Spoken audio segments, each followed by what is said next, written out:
6:46, we're going to start our required public hearing regarding the 2026-27 budget, and I will turn it over to Ms. Nack. Good evening. This is our required annual budget hearing. So I will be discussing fiscal year 25-26 ending budget as well as 26-27's initial budget. Budget assumptions for 26-27. For our traditional student count, we went no change, so a 0 per pupil loss or increase. General open enrollment, gain of 100 students. That includes the 25 additional that we were board approved earlier this year. Specialized open enrollment is a gain of 25 students, and then shared services, a gain of 50 students. MIPSR's retirement rates, when they were announced, are going down for the 26-27 year, so those were reduced by 5.89%. Benefit changes are going up, so those were increased by 7.5%. State aid funding, we still don't have a estimated state aid budget, but in all three branches, it was a 250 per pupil increase, so that's what we've moved forward with. And then human resource contract obligations, so those are the contracts that were settled for 26-27. Those increases are reflected in these numbers. So for your general fund, your beginning fund balance as of July 1 of 2025 was $28,970,592. Estimating to bring in $138,980,022.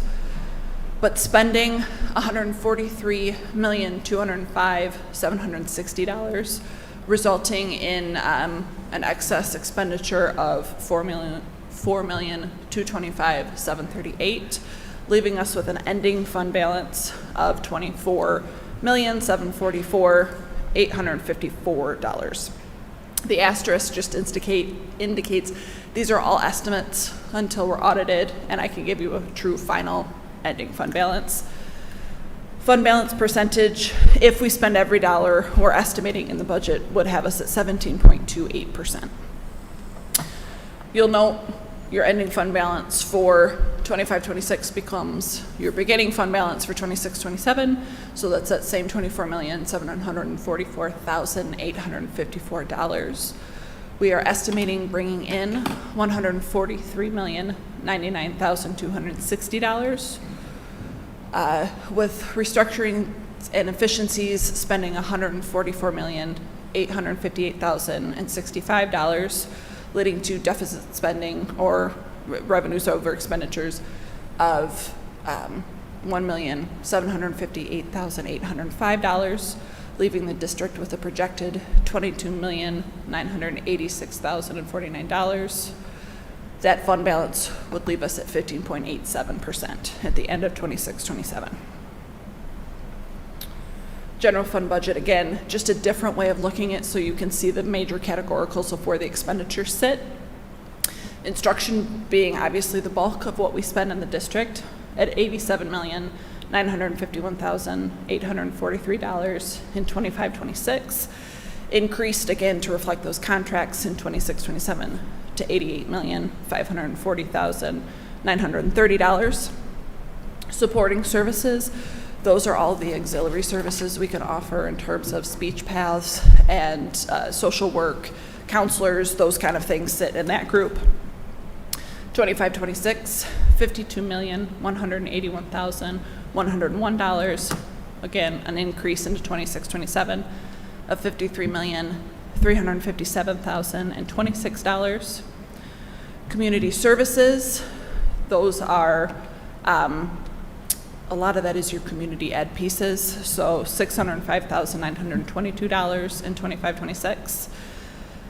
Some reduction in spending in 26-27 of $581,586. Payments to other governmental agencies, facilities acquisitions, and prior period adjustments. The bulk of that in 25-26 is the purchase of the CTE house. So that's $288,371 in 25-26. We are estimating putting $200,000 into the house in 26-27, so that's where that number is coming from. And then other financing uses are the bus installment purchase agreements. So estimating $2,178,523. We have several balloon payments this year that are kind of falling off of the books, but we're currently in the process of seeking another for 33 school buses. So not knowing what those numbers are in totality, I've just left them the same for now. All that to say, total expenditures tied to what you saw on the previous slide of the 143.2 in 25-26 and 144.8 in 26-27.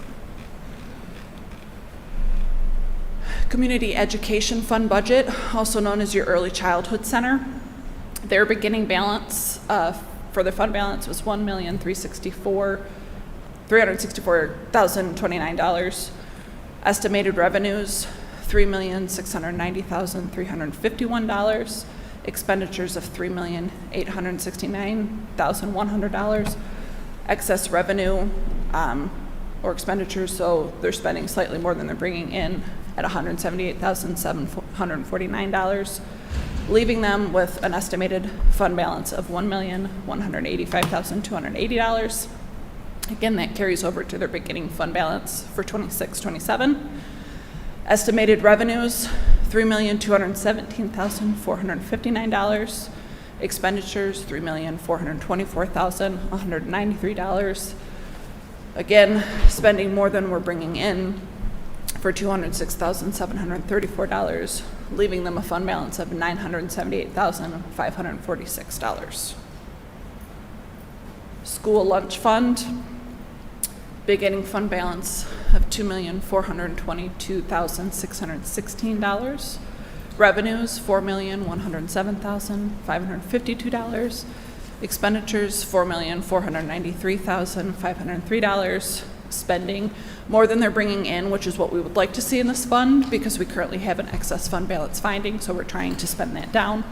So spending $385,951,000 this year. Ending fund balance of $2,036,665. Carrying that over to beginning for 26-27. Bringing in $4,107,552. Spending $4,864,207. Again, working to spend on that excess fund balance. So spending $756,655, leaving a fund balance of $1,280,010.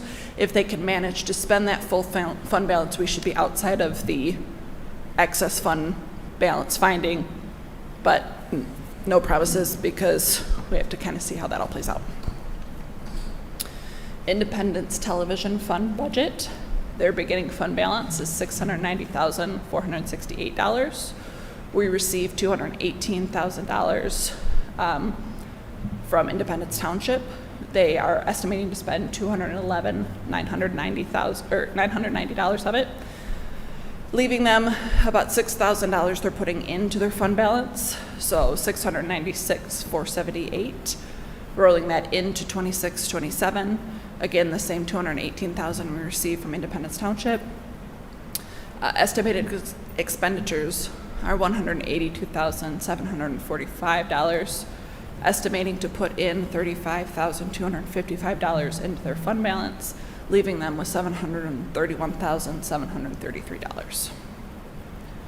Special revenue fund budget. This is what used to be known as student activities or your internal accounts. There was a GASB that required them to bring them into our traditional financials and adopt a budget for them. They started the 25-26 with a beginning fund balance of $358,638, estimating to bring $1,240,500, spending $1,467,808, revenues, expenditures over revenues of $227,308, leaving them with a fund balance of $131,330. Carrying that into 26-27, not knowing what kind of fundraisers and what is coming, adopting about where we sat in revenues and estimating that they won't spend more than they bring in. If they spend more, they can't spend above what they carry over into fund balance, so they can't spend more than $131,330 over any revenue they bring in next year. And that is the end of all of your funds that are required to be adopted. Any questions? For the sake of the public, we are required to approve this budget before the state has approved their budget, so we work with parameters that we work with Ms. Nag and the rest of the administration that we talk about at other open meetings, and that's the numbers that we have here.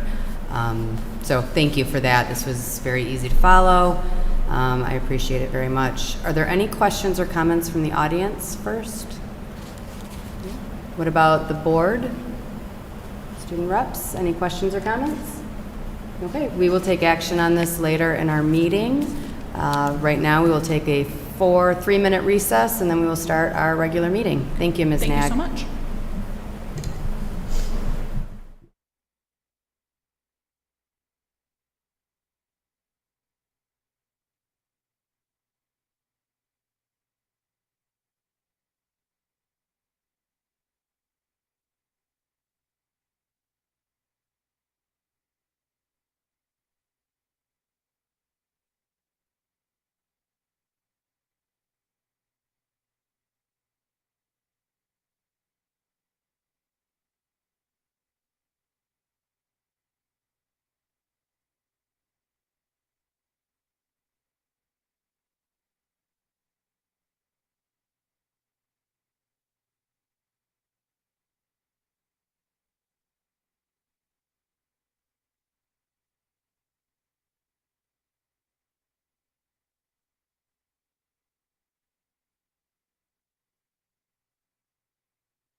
O'clock, we will call to order the regular meeting of the Clarkston Community Schools Board of Education.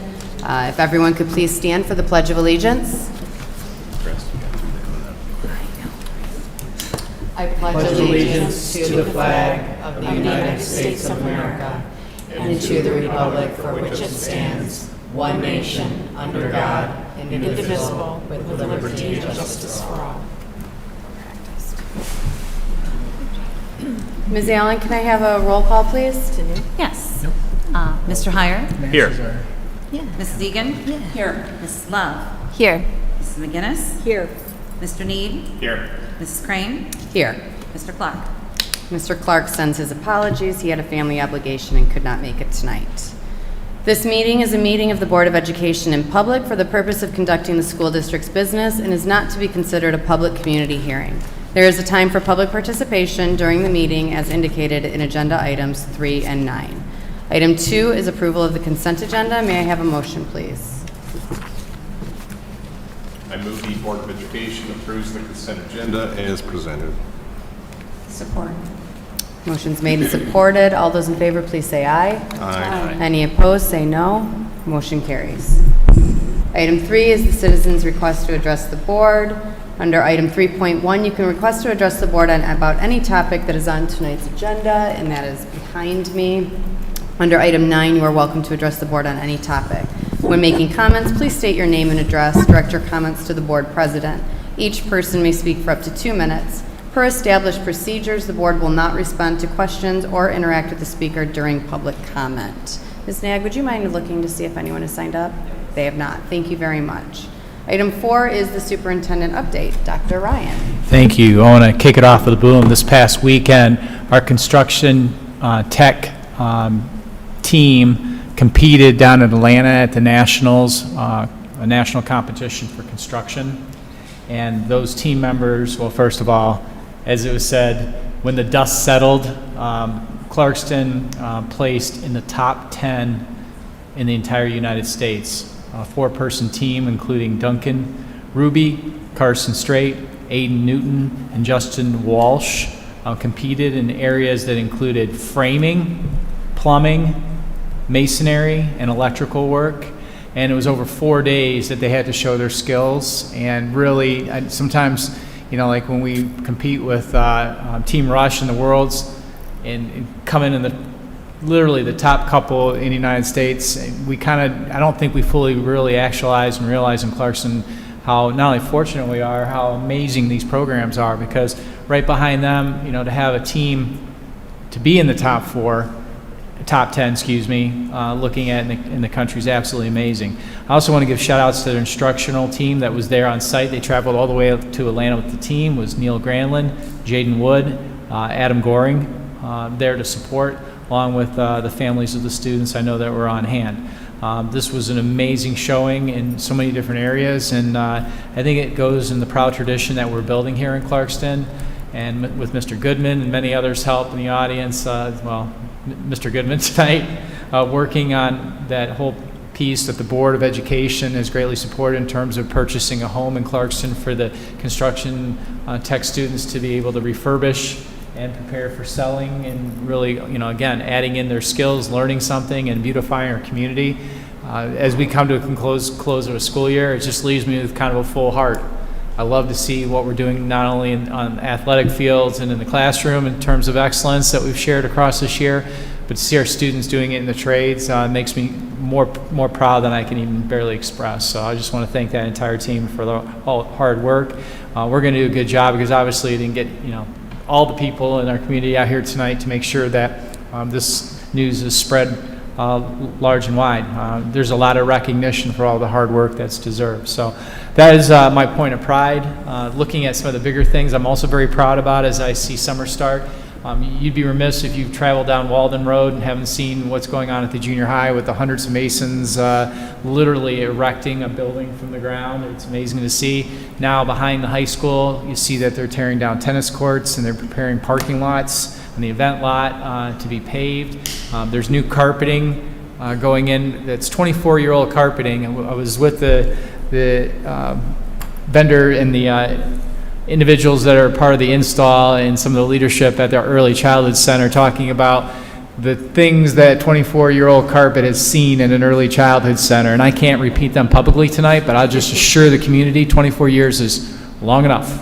And we're really appreciative to be able to, with the community support, to be able to do a lot of these projects. We're putting all the resources to good use. And a final note, just congratulations to all our students and staff in finishing another school year this past Friday. A lot of hard work put in, a lot of excellence, and I'm just very, very proud as we go into the summer. Lastly, in addition to all the summer work that we're going to be doing, We're doing work in the classroom too. We're very proud, again, of the Board of Education support and our instructional services group and the expanded summer school offerings and engagement we have. I think most people realize that summer is a big time, what they call the summer slide. It's literally coined that, and in Clarkston, we're very much pushing back against that.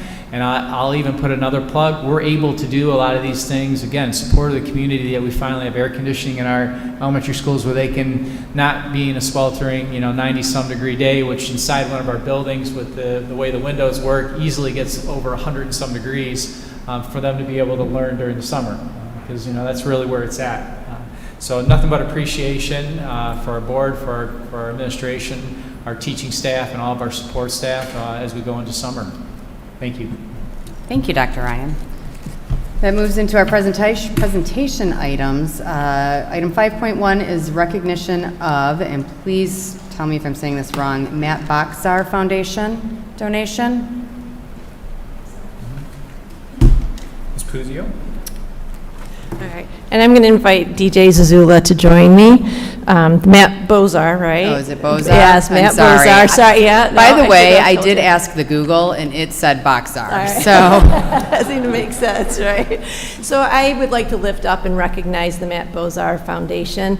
This school year, they've donated over $23,000 to support our kiddos in playing sports, and as well as having some AED devices installed at the high school and the middle school. We already had some, but this was an additional need, and they stepped up and said, hey, how can we help out? So it's just a wonderful gift that they provide. I could tell you different stories of students who this is like their lifeline of being able to play sports but not being able to pay for it, and they are allowing them to do that. So it's a beautiful gift that they're doing. And I'd like to give DJ Zazula, one of the founding members of the Matt Bozar Foundation, a moment to talk about their foundation. And Clarkston alumni. Thank you so much, Stacy. Thank you to all the board members and Superintendent Ryan and admin. We appreciate everything that you all do to keep our school system running efficiently. My name is Donovan, or DJ Zazula. I did graduate from Clarkston High School in 2015, and I'm the president of the Matt Bozar Foundation.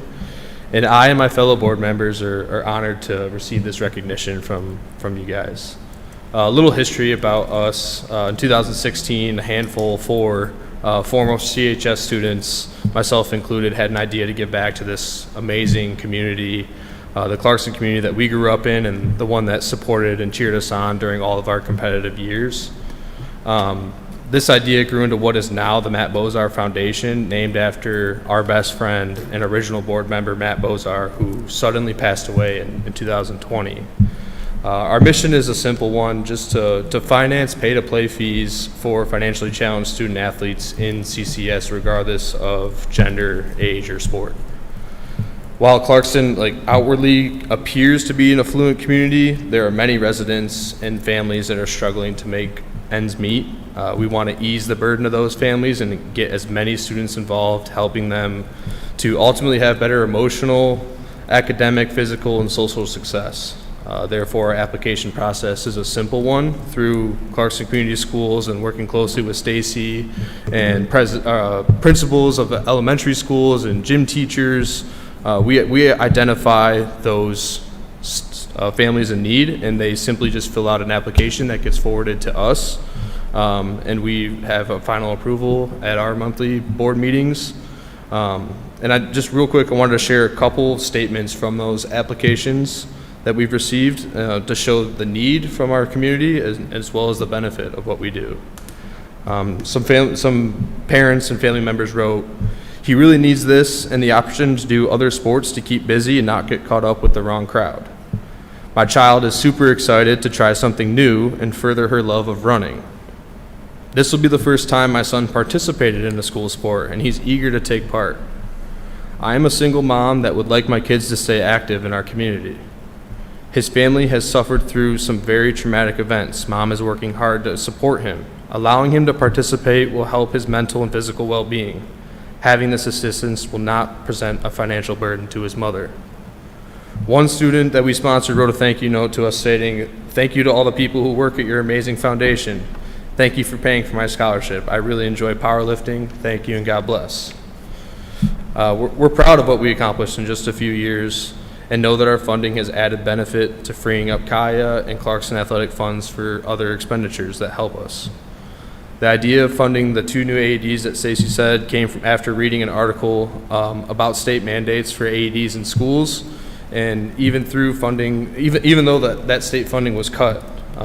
After inquiring into CCS's status, we found that the middle school had 0 AED, and the high school needed an additional unit. So although it kind of deviates from our initial mission, Matt, who our foundation is named after, was pursuing a career in emergency medicine. So we found it, in his memory, we would buy these AEDs for the middle school and the high school. Going forward, we hope that you will all join us at our fundraising events, including a euchre tournament in January that's held in Clarkston.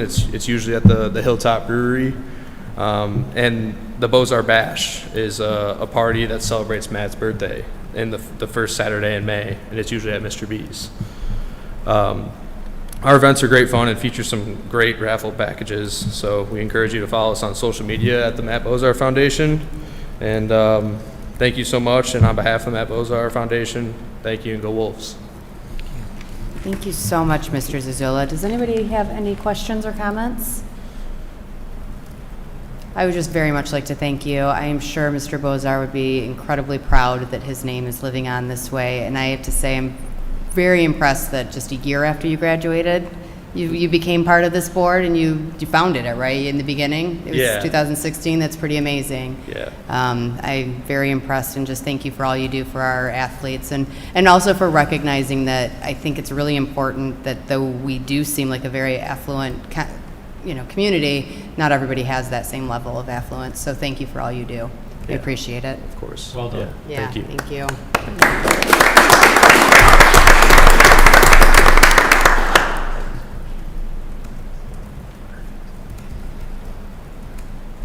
Our next presentation is our recognition of Meridian Award winner Jessica Kimmel. Thank you. Good evening, and thank you for having me. My name is Tim Pereno. I'm Associate Executive Director for the Michigan School Business Officials, or MSBO as we're commonly referred to. MSBO has over 4,600 members throughout the state of Michigan, both that work directly in business management and operational services and or those folks that support that industry in one way or another.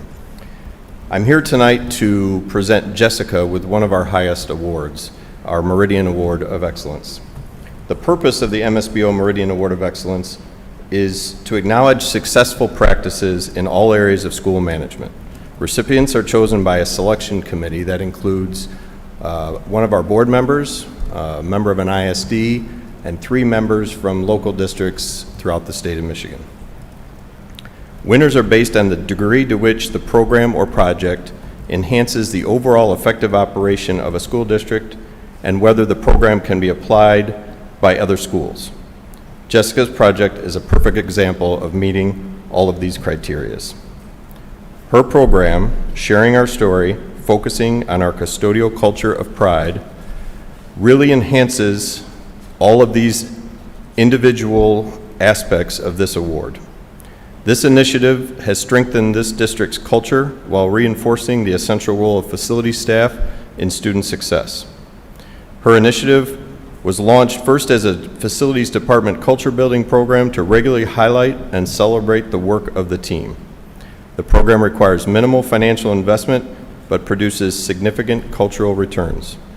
Any district can adapt the framework to spotlight their facilities department, build morale, and strengthen organizational relationships. So, on behalf of MSBO, I would like to award Jessica this. Thank you. And a check to your foundation for $1,000 on Jessica's behalf. Wow. Thank you.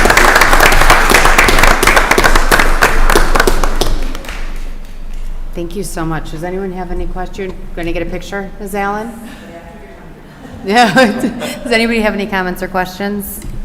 Just a quick comment. Yes. Throughout this year, and The way Jessica really has done an amazing job of highlighting our maintenance and our custodial crew across the district.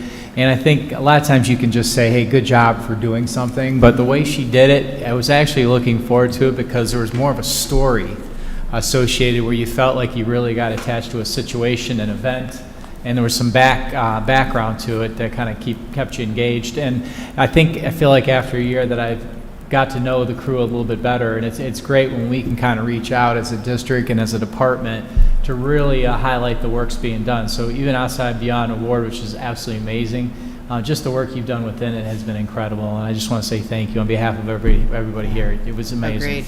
Thank you so much. If I could also add, I work with facilities folks all around the state. Wes and Jessica, they're two of the best. So you have the We best agree. here at Clarkston, so you should be very proud. We are. Thank you so much. Yes. Mrs. Brainer here, just want to be able to get you guys with the award. He can hold the check if you want him. And then I'm going to come this way, so your head's going to go. Start sweating.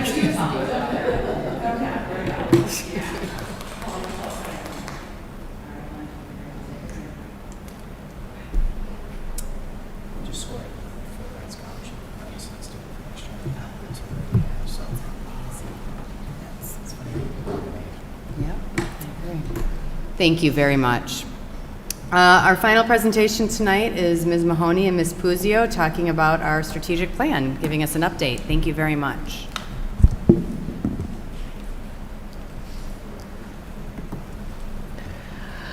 It's been a great year, and super excited to celebrate all the work and pieces that we've put in place and the results that we're seeing. So just highlighting the strategic plan.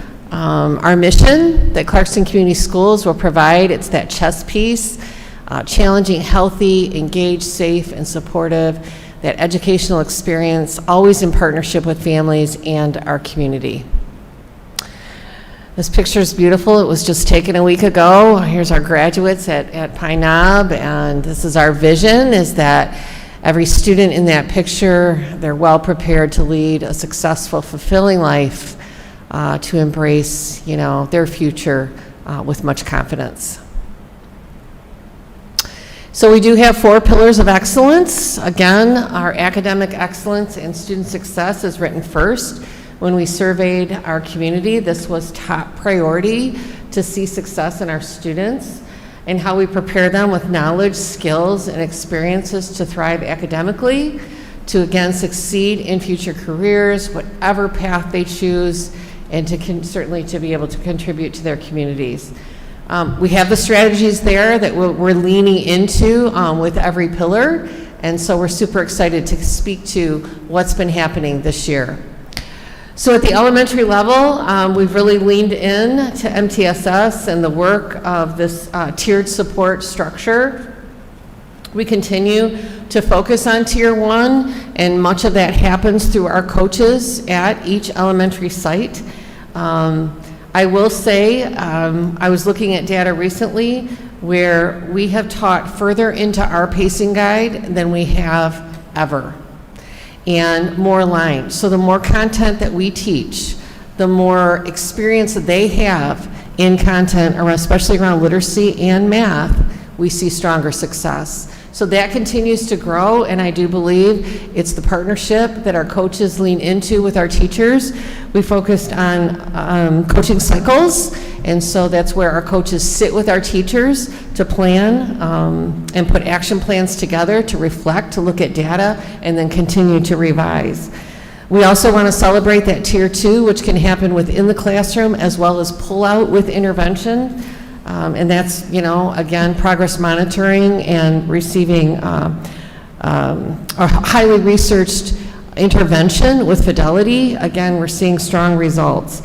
Our professional learning really centered around the essentials, which is given to us by our General Education Leadership Network, which is GELM, and our literacy and math did lean into those essentials to continue to learn. We did have recognition at 3 of our title buildings, Andersonville, North Sash, and Pine Knob, for consistent growth over time. And we even did a special staff meeting at North Sash where they were in the top 5 of the county for literacy and math in looking at students compared in schools to them. It was a huge celebration. Again, we continue to see, I think, exceptional growth. And within those 3 buildings, we have doubled and tripled our intervention staff to meet the needs of kids. Just this week, we started summer programming, and that is about 140 kids sitting at Bailey Lake or Clarkston L. We have 25 staff leading learning, again, focusing on literacy and math. It's a 2-hour, 3 days a week, and we're doing it for 3 weeks, and then we pick it up for another 3 in August. So this is really powerful.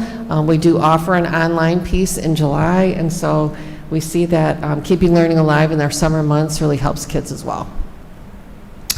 EL education, as you know, it was a 2.5-year study when we looked at 4 resources for elementary literacy, which includes reading, writing, and word study. We did adopt EL education in January, and the professional learning began immediately.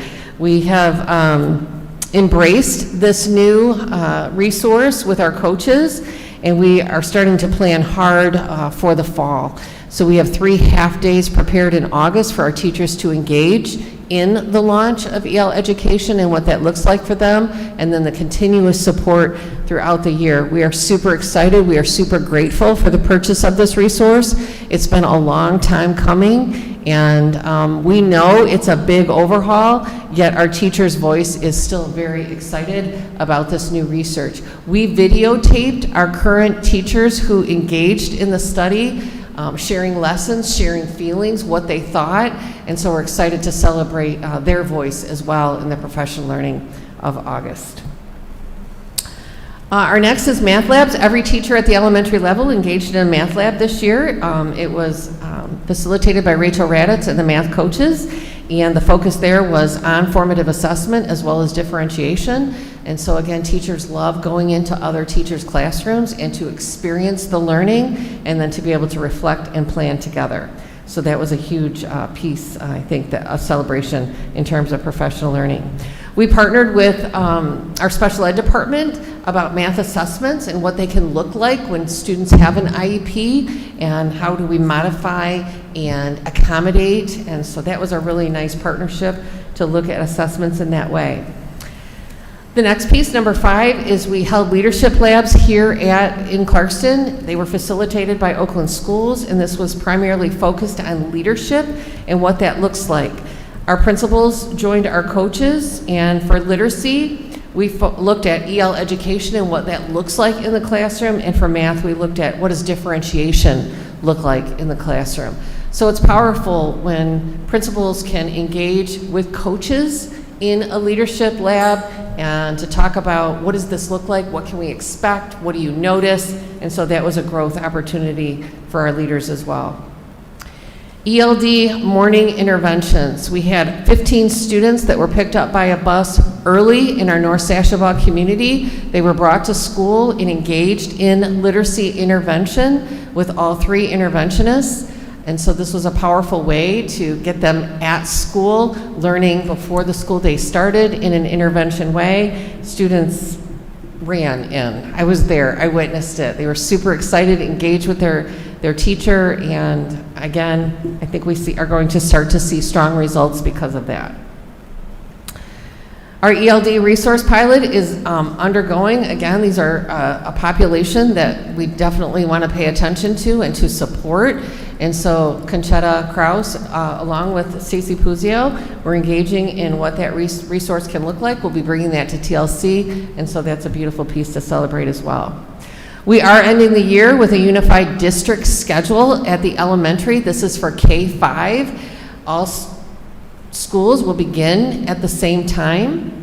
We will have all 3rd grade teachers teaching math at the same time. We will have all 4th grade teachers teaching literacy at the same time. There's going to be some flexibility with rotations, but this is a unified way, I think, of teaching. It offers a lot around professional learning communities, not only within each building, but we could meet virtually with all 2nd grade teachers at times throughout the year. So I'm super excited to see what this can bring. Again, I think it protects the pacing guide with less transitions. And again, I think we're going to see a stronger result with engagement in content for children. I want to celebrate Math Olympiad is going to start happening in every building. That was kind of a piece that was just for pockets. These are our kids who are highly interested in math and good at math. And so it's somewhat of a competition within the county as well as our spelling bee. At TLC, we did honor, we had a 4th grade student. She competed with, maybe she was 5th grade. Anyway, she competed in grades 5 through 8 and took 4th place in the county. So these are really nice opportunities to advance our advanced kids and celebrate their work as well. We did try new teacher learning this year with elementary and secondary. We held 4 sessions after school led by our subject area coordinators. So these were all new teachers to Clarkston, and this allowed us to just have kind of some one-on-one time with them and to bring them up to speed with who Clarkston is and what we're learning at the elementary level. The asterisk means we really need to lean into this next year, and that is we really need to look at our learning feedback document, which is our report card at the elementary level. I think with the new elementary resource in literacy, as well as we need some updating with our learning feedback document, so that will be revised. And then we know we have that co-curricular study that we'll be looking at. It's an opportunity to really think about what we can put in front of kids during that 45-minute block. So that's the elementary. Secondary, similar, we really lean into our MTSS. We continue to focus on Tier 1. We finished our mind frame learning with subject area coordinators as well as principals, and these are behaviors or thoughts about how we think about our practices. Again, we're keeping our 4 initiatives alive with reading apprenticeship, FAME, building thinking classrooms, as well as restorative practices. Our secondary coach, we have a new one on board this year. Sean Wood went back into the classroom. We've hired Fawn Phillips. She was a virtual teacher. She was a science teacher. She was a subject area coordinator for science, and so we're super excited to have her on board. She does have an expertise in literacy, which I was really drawn to. What does literacy look like in other content areas? So we're excited to continue to grow Tier 1 at the secondary level. Laura and Sean led quite a few learning labs around the initiatives. We also went and invited new teachers with their mentors to join a learning lab so that they could learn together and then have time to plan together. So that was a beautiful lab to experience. I think we held 4 different kinds of labs this year for secondary.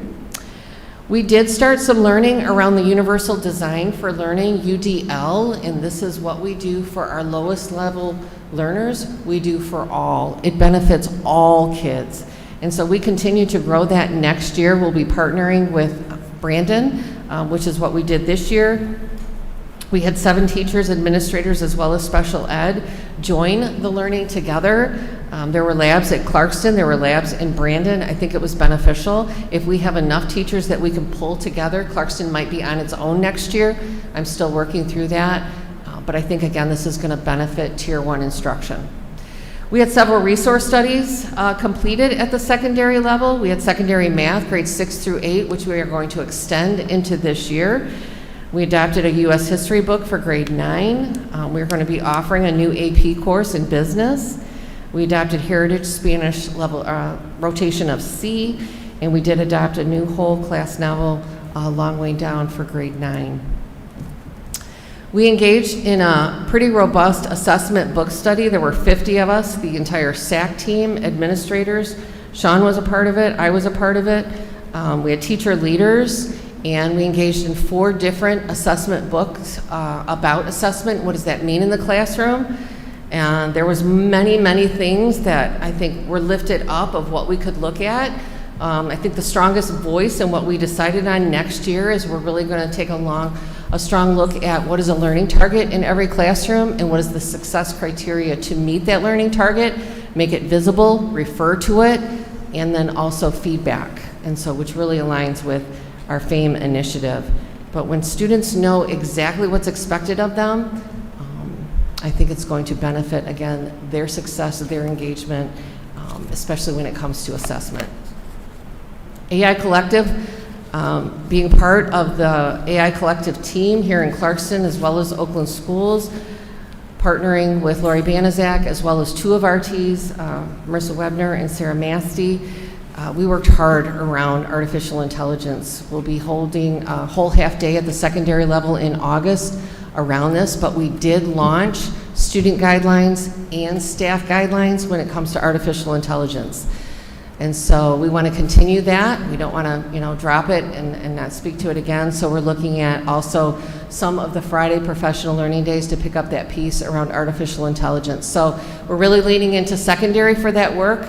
I think that's where it's probably the strongest and most alive when it comes to learning in the classroom. And so we'll continue to learn together around artificial intelligence. Again, new teacher learning, this probably wasn't as successful at the secondary level, but we did offer 4 after-school opportunities to come and learn about the initiatives. I think we might think differently when it comes to new teacher learning next year, possibly throughout the day versus after school, but I think it was a good try. And then PA 146, this is the law from our state around literacy and dyslexia. There's much work to do this coming year around this law in terms of how do we screen secondary students, what does an intervention look like, and as well as progress monitoring. So the professional learning around this law will happen next year, and then we need to be ready in the fall of 2027 to launch all the initiatives around PA 146. So would love to do some board workshops around this law and what that looks like. For secondary, I do believe we are ready to go for elementary, and so the focus will be in grades 6 through 12 next year.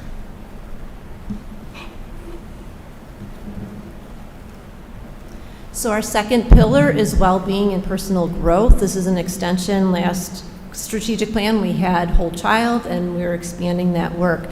And the goal is really to nurture the whole person by addressing the mental, the emotional, and the physical well-being to ensure lifelong success for students and staff. So when we think about behavior interventionists, currently we have had interventionists at North Sashaba, Andersonville, and Pine Knob. And we were examining the need to broaden that across all 7 elementary schools. And so this year we've been collaboratively working with the special ed department, understanding what the needs are. And so next year we will be entering in that all 7 elementaries will have a behavior interventionist, and all 7 elementaries will have at least 1 social worker to support the needs of our students. They will work collaboratively together on those needs and understand the interventionist will be there to help support teachers in that tier 1 learning. What does that look like to address behaviors in the classroom? They will also work on that tier 2. How can they work with students who might need some extra supports in the classroom or even in small groups together? And so that is work that we've worked on all year, and we'll see the fruit of that next year when we enter in with having all 7 buildings collaboratively working together to have that support structure. The 4 C's is something that we have at the elementary level. Nicole Cruz is our Secretariat Coordinator for Wellbeing and Whole Child. And this is something that we've started, and we're going to continue to work at that. And those 4 C's, the first one is collective beliefs. And so wrapping around what are the beliefs that we have about students and the way that they behave and what we need to do to support them. What is then the climate that we want to create in our schools, in our classroom? How do we communicate with each other, with our students, with their parents? And then what does that culture really look like, and how do we build that? And so we will continue to work on those 4 C's. Our behavior interventionists will be key in helping to even expand that even more so in the classroom, in the buildings, at the elementary level. The third one, we have had 3 of our elementary schools using the survey. It's called the iWellness Survey, and it's about once a week. Sometimes they'll even do every other week, where there's just 7 questions about students and how things are going for them, and it helps to give some supports to understand where are kids needing something. And we have had success in understanding that there are some kiddos who weren't presenting in any way, any behavior or anything, but their survey were helping to realize that there might be some things to connect with. and it gave the social workers and/or the behavior interventionists some opportunities to connect with students. And so we've actually realized that there are some things that we were able to connect with our kiddos earlier on before any behaviors even showed up, because they might have been more internal pieces. And so we are going to do that across all 7 elementaries this next year. Everybody, K-12, went through a CPI training. Our special ed department has that crisis prevention, and they have a greater reach of what that means. But for everybody K-12, what are some of the things that they might see in the classroom, and how could they help mitigate some of those? If they notice those behaviors, what are some of the moves that they might be able to make? Nothing about having any secure holds or anything like that, but more just verbally and recognizing where kiddos are at. So all of our teachers, K-12 and support staff, went through that learning this year. Attendance is one of those that has an asterisk. We have started to look at that and examine. When we think about our attendance, we are recognizing, especially after COVID, there is an increase in students who are not present at school. And we understand then the impact that that has on their learning and their understanding and their connections in the school.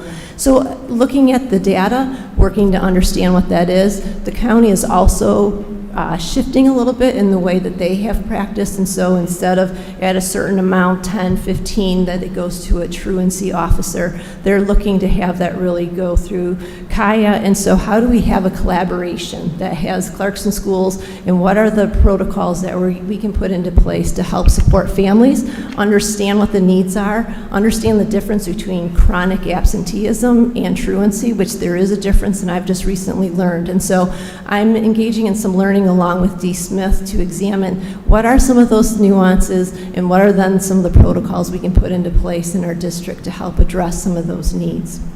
As we heard, the Matt Bozar Foundation, just having that collaboration that helps to create that well-being for our students to participate in things outside of just the academics and have them be part of a community, and what does that look like? McKinney-Vento, with the retirement of Ann Mosier, she was our liaison, and so I've been working with Dee Smith and Stacy Youngerman as we really think about how do we support our students who are experiencing homelessness. We have almost 40 students this year who have experienced homelessness in some way, and so what are the things that we can put into place? How do we understand that? How do we have structures to help put things in place to help provide resources, but also recognizing there are things that we can't do, and we have to help give them other resources to be able to reach out. And so that's just an ever-evolving thing that we are doing. And then in November, we kicked off the Be the Light Freed. That was a grant that we had our female construction students build a shed that we have the fridge inside of. We then have a pantry, and it's something that it is a community base that you give what you can and take what you need is our tagline for that. And it's been incredible just the couple times that I've been there to help organize or to drop off food, and people coming and the stories that they're sharing and the impact that it's having on them to be able to save some money. Family members who are experiencing cancer or just, job loss and what that is. Those are some of the stories I've had just by being there and doing that. So it's one of those things that I even get to see on Facebook where someone's saying, does anyone know anything about a food? And somebody that I don't even know, I've never heard their name, and they're posting about the Freed. Well, do you know that that's at Renaissance? So that's an incredible resource that we have for our district. The third pillar is new to us, and this is district, family, and community engagement. And so the intent of this pillar is to foster the meaningful relationships with students, staff, families, and community partners to promote trust and active involvement. And so what does that look like to engage community into the work, and how do we help build Be Better together with everyone working collaboratively? The first thing is the Family Engagement Conference that Nancy Mahoney and Dee Smith and I attended in this fall, and really learning and understanding how do we engage. It's not just involve, it's not family involvement, it's family engagement, and how do we recognize the needs of families and how do we incorporate that into it. At that conference, we learned that there is a chapter in Michigan that's called My Family, and there's multiple chapters, and so there's like a division for our area that we've been engaged in, and so D. Smith has participated in some of that, and as a result, they applied for a grant. So D. Smith worked with Nancy Distelrath, our elementary science social studies coordinator, along with Sheila Wachowski, and looked at a Young Fives career exploration, where they had a vet come in and talk to our Young Fives about what it means to be a vet, and even showed them x-rays, and they had little pets that then they could do activities with their families, and then everybody got a book that they could engage in some learning, and so there were some resources to help families how to engage in play that's also learning, and using things that are just in their home. They didn't have to go buy anything to do that, and how can they do that in their classroom or in their home, I'm sorry. The next one is International Night. This year we had International Night. There were well over 500 people who participated in that. And it was a lot of excitement and bringing in community members and recognizing and honoring the different cultures that we have in our district. And the night ended with some performances of different things, and it was incredible to see the entire audience dancing, Bali dancing together that they were led to. And so when you think about how do we honor, it's not just about food, but we got to do that, but there was also some activities, and how can we look at some of the cultural pieces that enrich our community. Community collaboration. We've been working with multiple entities around Clarkston and bringing them together to understand what does the community need, what are some of the things that are happening in the community, and how do we communicate with one another? How do we get some of that out? So we've worked with a lot of different people. There's a Connecting Clarkston app that Katie Hess, if you've heard her, she has created. And how do we have that to recognize what are some of the volunteer needs, and how do we post that, and how do we collaborate?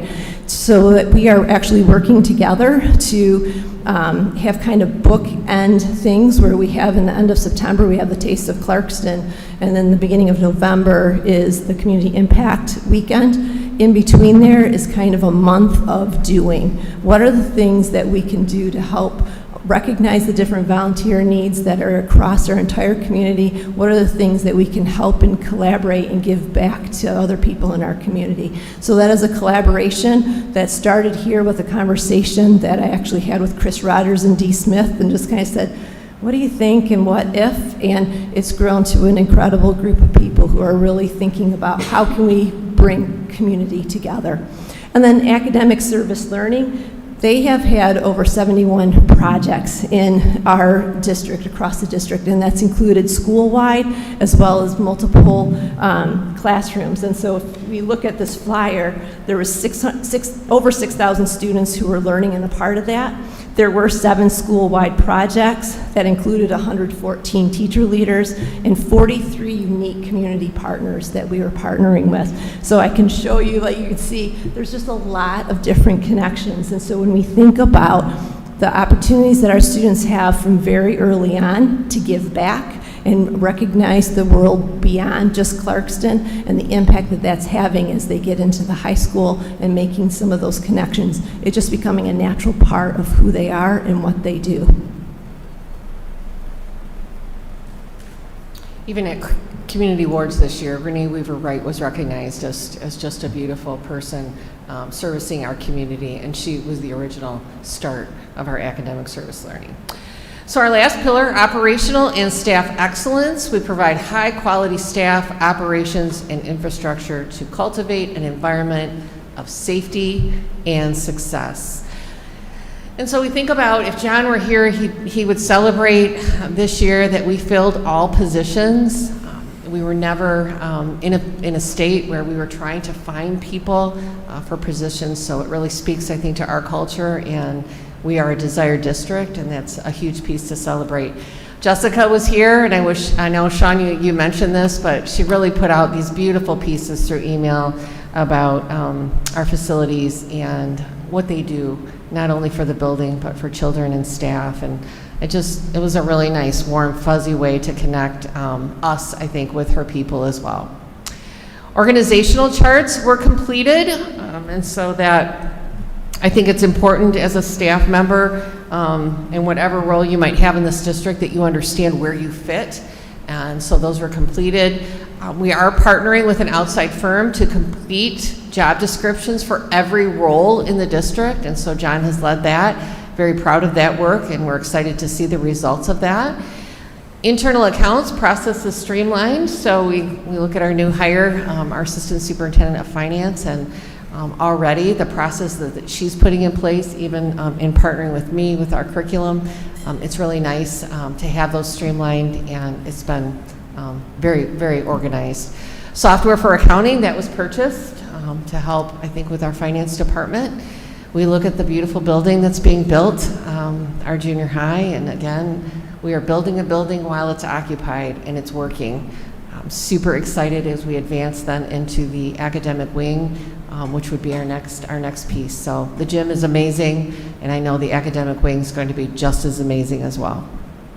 Our county millage is coming up. We're excited to have this opportunity for the county to go to the polls. This could result in increased revenue for the district. We're excited about possibly having that. Number 9 here, upgrade. We've upgraded all of our clocks, announcements. This is part of our safety protocol. And then we are going to have a new safety response program. Which is called I Love You Guys, and Beth Clark will be leading that. We do have some professional learning led by her and her team next week for our leaders. And then we'll have an all-district Clarkston High School and the PAC in that first week of learning with teachers. So that will be new as well.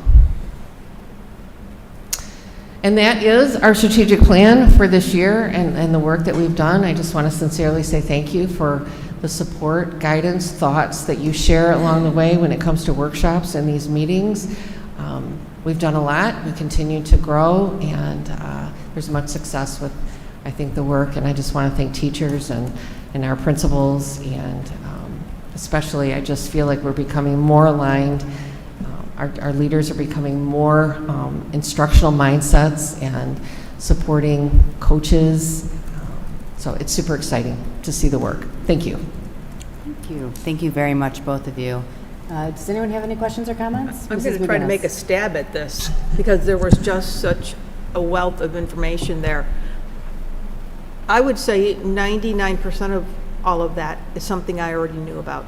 So I say kudos to the administration and his team for communicating to the board all of those types of things. None of those were like, that's the first time I heard about it. And in a district as big as we are, with as much work that you're doing, that could easily something slip through the crack and administration not communicate that to us. So I say kudos, number one. Number two, every element of that is the culture and foundation of what Clarkston Community Schools is. It is so integrated that there isn't,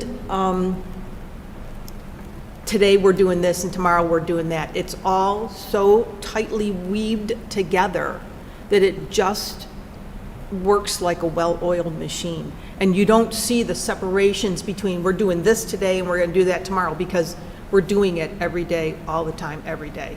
And it's hard for me, and I can't imagine what the community, if they really tried to wrap their head around all of what you just spoke about, for how long? 20 minutes maybe? How much time and effort that takes out of your day every day. And that's not all that you just do. There is a whole other part of everybody's job description that isn't even part of those items that you outlined. And so I just want to say how much I appreciate our administration, our administrative staff, and our superintendent for his leadership in this school district. Thank you, Mrs. McGinnis. Does anyone else have anything? I also just want to reiterate everything that Mrs. McGinnis said. Trustees, I actually have a book that Mrs. Mahoney gave me, the Academic Service Learning, our past projects. And before you even said all that you said about the community partnerships, because that was one of we talk about it every time we have any goal setting. I was looking through, and it has the list of all of our past ASLs. And the community partners, I was just amazed at how many local community partners there are. If you local Clarkston businesses, the Clarkston Community, the Clarkston Historical Society, the Michigan DNR, Carriage Town Ministries, There's just so many, which I think is amazing. And this book alone is amazing at just how much we've gotten our kids to do, on top of everything that Mrs. McGinnis said. So, thank you. I just want to add, again, appreciation for the entire team. But one thing I just want to highlight as well is this is our second go-around collectively as an administrative team and a board going through a strategic planning process. And equally, kind of as a student of how things work, you know, constantly studying the human interaction and trying to really push improvement in a legitimate and a positive and systemic way, as you highlight, Trustee McGinnis, and looking at how we kind of had different areas, you know, 50% brand new areas, but there's a system now to go after things. And some of the most impressive work that I see, it's not just like tossing spaghetti against the wall and seeing what sticks. It's systemized where we've developed kind of an internal philosophy with this group here is in Clarkston, we can do anything, but we can't do it all at the same time at once. And that led to looking at a scaffolding of plans. When you talk about a 5 or 6 year strategic planning cycle, it's not that you're doing everything slowly and building it up. You're really looking at as many different things as you saw there tonight. You're really looking at portions of it that different sections will be emphasized and then kind of put to bed and other sections picked up over the 5 or 6 years. And they're interconnected. I think that was a really astute observation there. They're not all, you know, looking at how job description is done is tightly to looking at how we're doing student supports and are we getting it right on the coverage. And it would be easy to kind of gloss over, but, you know, it becomes where the system or the culture is bigger than any superintendent, individual, administrator, or teacher, that we're all part of something that's bigger than any of ourselves together. And I just, without our Board of Education support to this, and what you guys have done, whether you know it all, your knowledge of it, and letting them, you know, our team collectively to kind of get to new heights with that encouragement of swing for the fences and make mistakes. And I don't know how many times I heard Trustee Iyer say that, you know, make some big mistakes, you know, not in a way that's going to be pushing us back, but try for the fences. And then when you don't get it right, try again until you find an avenue that's successful. And that really typifies, and I'm just so proud of the team, and that I get to be part of something with you guys that's collectively so important for our kids and our community. Thank you, Mrs. Mahoney and Mrs. Puzio. We appreciate it. All right, we will start our action items. Trustees, we know there's been some difficulties with the, did you have something? I'm so sorry, yeah, Mr. McNaughton. I just had a question for Ms. Mahoney. In the academic alert, you mentioned something called the Universal Design for Learning. I wondered if you could provide a little more information about what that is. So there's a coordinator over at Oakland Schools, and she's leading this work around, we call it UDL, and it's, for example, closed caption. You know, that's utilized for maybe students who, you know, need to hear that added, but that benefits all. And so we think about all the kids who are put on a 504 because they need preferential seating or they need an assessment read out loud. Why do we need a 504 to state those pieces to service children or students for their success? And so it's really about, it's okay to do that. It's okay to do that each and every day for all kids. And so it's really learning about all those little pieces that we can put in place in a classroom every single day for all kids, even though it might benefit one, but it might benefit 10 or 15. And so I think research is showing that that really adds to the engagement and success of kids. And so it's really learning all those pieces that we can start practicing. Thank you. That makes sense. That all good? Okay, thank you. So trustees, I know we've had some issues with the board packets. The action items start on the second part of the board packet, but on top of that, Mrs. Allen actually shared in your email her drive, which actually has each one listed out individually, if that's easier for you. So at leadership, we've actually talked about a couple of things that will alleviate all of these that we're having. We've looked at some different issues or different solutions. So we are aware, and everyone is working hard to fix it. Thank you very much, Mrs. Allen. We appreciate you. So that being said, let's go ahead and move to our action items. Action item 6.1 is approval of the personnel changes. May I have a motion, please? I move that the Board of Education approves the personnel changes as listed on the attached sheets. Support. Motion is made and supported. Are there any questions or comments? Madam President, I'd like to make some comments. By my calculation, there's approximately 11, in my eyes, exemplary teachers from Clarkston Community Schools that are retiring. Many of them I know personally. Some I don't, so I'm not going to go listing names because I think they're all as equally exemplary. I think they'll leave a big hole that we're going to have to fill, and I want them to know that their departing isn't going unnoticed. Thank you, Mrs. McGinnis. I had similar thoughts as I looked through the list tonight. Does anyone else have any questions or comments? Seeing none, all those in favor, please say aye. Aye. Any opposed, please say no. Motion carries. Item 6.2 is the approval of the instrument purchases. May I have a motion, please? I move that the Board of Education approves the purchase of instruments from Washington Music Center for a total of $175,663.80 as presented. Support. Motion is made and supported. Are there any questions or comments? I would just like to note that the funds for this have come out of the 2022 bond. All right. Seeing no more, all those in favor, please say aye. Aye. Any opposed, say nay. Motion carries. I'm just trying to get down to them, sorry. Item 6.3 is approval of the purchase of the MyStar Student Information System. May I have a motion, please? I move that the Board of Education approves the purchase of the MyStar Student Information System, also known as SIS, in the amount of $24,226.17. Support. Motion is made and supported. Are there any questions or comments? Question, is this a new module in the system that we already have? This one is specifically related around shared service.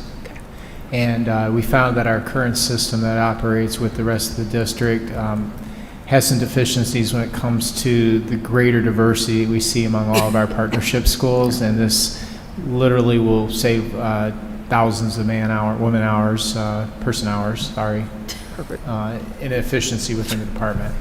Get it right. Thank you for that explanation. It's all right. Just made me think the delegate assembly. All right, motion made and supported. All those in favor, please say aye. Aye. Any opposed? Motion carries. Item 6.5 is approval of the purchase, item 6.4 is approval of the purchase of portable radios and chargers. May I have a motion, please? I move that the Board of Education approves the purchase of the portable radios and desk chargers in the amount of $63,684.55 as presented. Support. Motion's been made and supported. Are there any questions or comments? Note that the funds for this came from a local grant. Our Safety Security Director, Beth Clark, procured. Oakland Schools. From Oakland Schools. Thank you. All those in favor, please say aye. Aye. Any opposed? Motion carries. Item 6.5 is approval of the purchase of the Clarkston High School Fieldhouse scoreboard. May I have a motion, please? I move that the Board of Education approves the purchase of the scoreboard for Clarkston High School in the amount of $114,446 as presented. Support. Motion's been made and supported. Are there any questions or comments? I have a question, please. Yes. I'm just curious. My recollection says that our scoreboard currently was a named scoreboard by McLaren. Am I correct? I believe that's correct, yes. And I'm just curious if we asked them if they wanted to re-up. That's an excellent question. I don't believe we have, and there is a small general fund.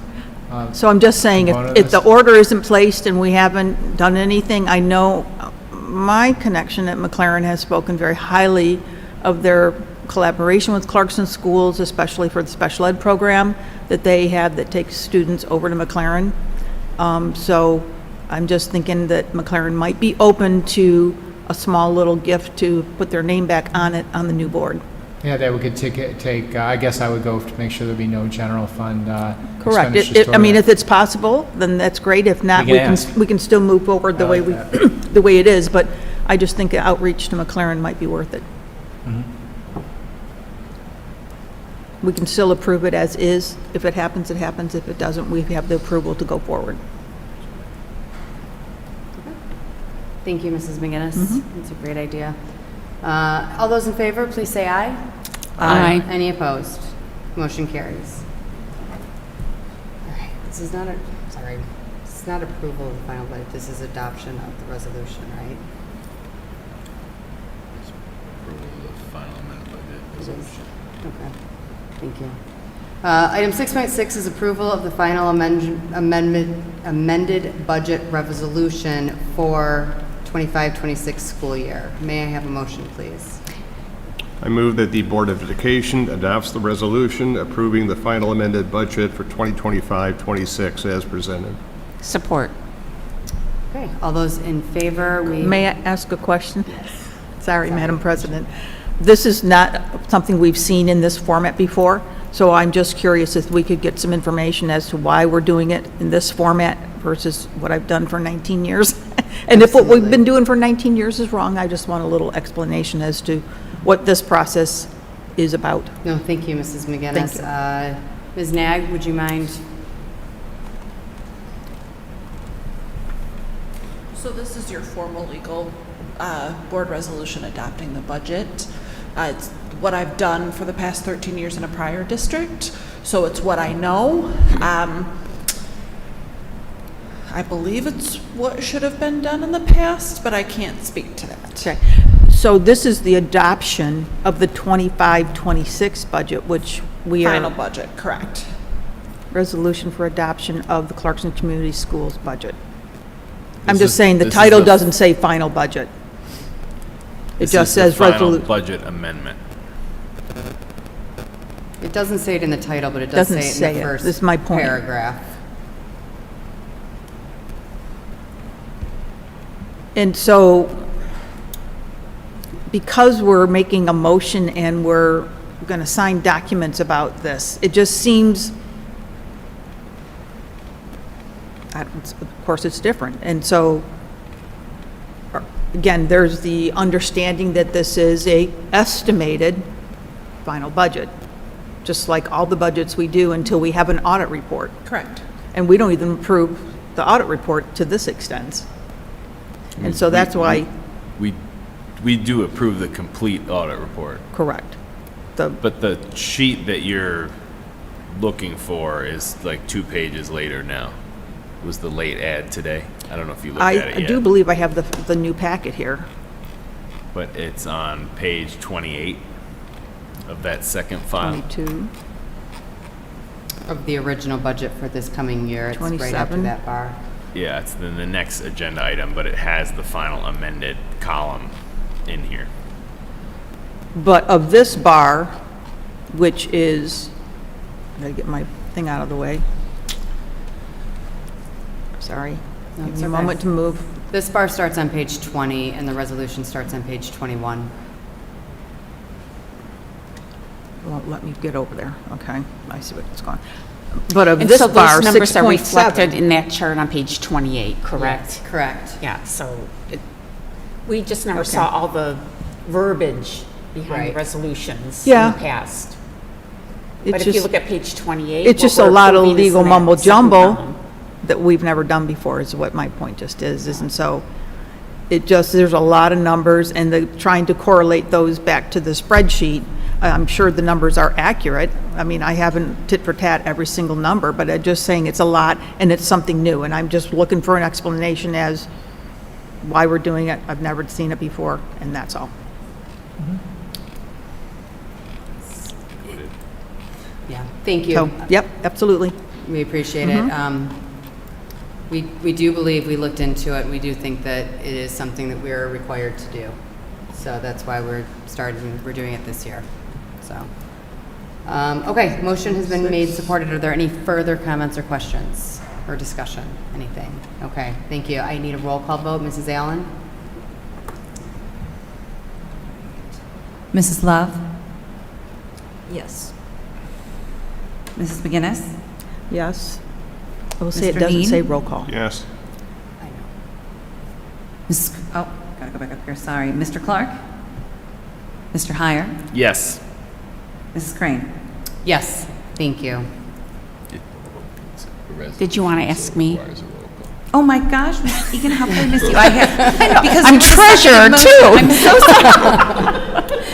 Ms. Egan? Yes. Thank you. Okay, thank you.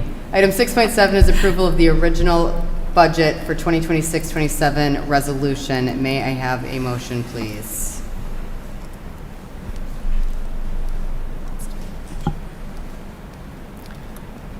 I move that the Board of Education adopts the resolution approving the original budget for 2026-27 as presented. Support. Motion's made and supported. Are there any questions or comments?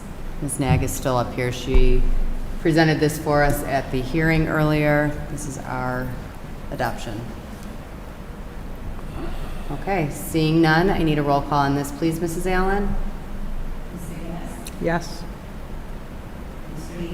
Yes. Yes. Yes. Yes. Yes. Motion carries. Thank you. All right, this is my last question for,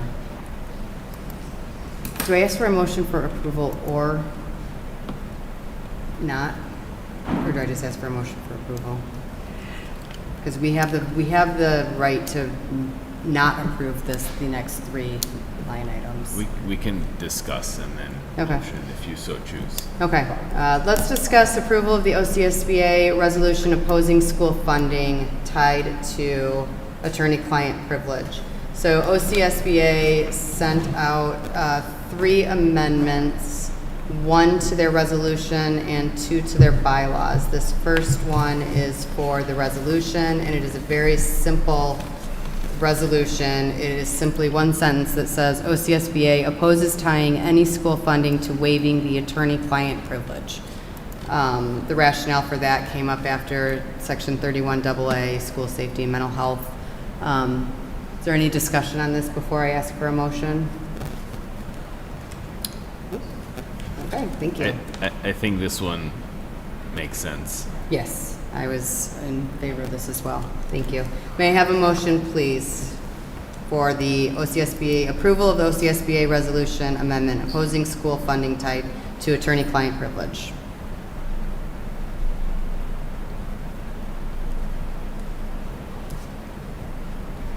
I move that the Board of Education approves the proposed OSCBA resolution opposing school funding tied to waiver of the attorney-client privilege as presented. Support.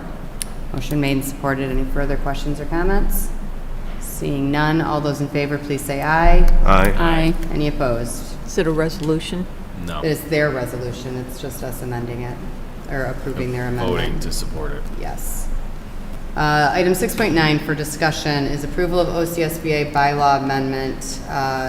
First bylaw amendment, and I did print because I wanted to have everything, would be adding language to Article 6, election of Board of Directors. The proposed amendment would, it says, a member district that pays dues directly to the association may appoint a trustee to a seat on the OCSBA Board of Directors. The language reads, the intermediate school district pays annual membership dues directly to the association and is therefore entitled to appoint 1 trustee to a 3-year term on the Board of Directors. If the ISD chooses not exercise their right to appoint a director, the Board of Directors shall be notified in writing within 30 days of a board election so that the seat can be filled by election. I think this is absolutely ridiculous, completely unnecessary, and is further pushing OCSBA in a direction that it should not be going. I think OCSBA's primary purpose is professional development and networking for our county school board members, and I think it has gotten increasingly political and bureaucratic, and I think it is an abomination of the purpose of what the organization should really be. And I think the self-importance of some of the people pushing these ideas is problematic for our future and our collaborative nature of what we want to accomplish as a county. And I think we should oppose this and encourage other districts to oppose this, because the ISD has no additional influence than any of other local school districts in the county when it comes to OCSBA. We're all working together to network, and we should be coming together for that purpose and that purpose alone. Thank you, Mr. Heyer. Do we have any further comments? Mrs. McGinnis. Madam President, as the board president of OCSBA, I don't know how many years ago now, when this kind of started, when that is Oakland School paid the $6,000 stipend, it was originally intended to create a coffer of a budget because there wasn't one. Because at the time, there was a perception, long-held perception, that the OCSBA CASBA was under MASB, until I called the executive director one day and he said, oh my gosh, that old thinking got changed years ago and we never told anybody. So OCSBA had no bank account, so to speak, except for the dues that we pay to the state that we then get a percentage back for our CASBA operation. And in those early years, Oakland Schools paid that stipend to help build up a budget. And I have a couple questions that I would have entertained asking the board of directors before they moved forward with this, and that was, how is your budget now that do you still need Oakland School to pay your $6,000 stipend? I agree with Mr. Heyer. I think that this is a power play to ensure that Oakland Schools has a reputation that they think they're entitled to. I think the word entitled was actually in the motion paperwork. And I think that they've gotten too political, and they like to try to speak for all the districts. And I think that there's some good work that they do, but I think there's a lot of overreaching going on. I would think that if any school district wants to pay $6,000, tell me that they can't appoint a board member. So if Oakland Schools is paying $6,000 and Clarkston wants to pay $6,000 and we don't have our seat filled, would we not be able to have the same benefit? So I don't think the $6,000 should entitle them to a seat. These seats are elected by our constituent board members throughout the Oakland County. And I oppose this because I just don't think it's necessary. Thank you. Are there any further questions or comments? I also oppose this. I think that the board of directors is elected, full stop. That's just how I feel about it. So, can I have a motion to either approve or oppose the OCSBA first bylaw amendment? I'll move to vehemently oppose the bylaw amendment regarding district trustees' seats getting ridiculously awarded to the ISD.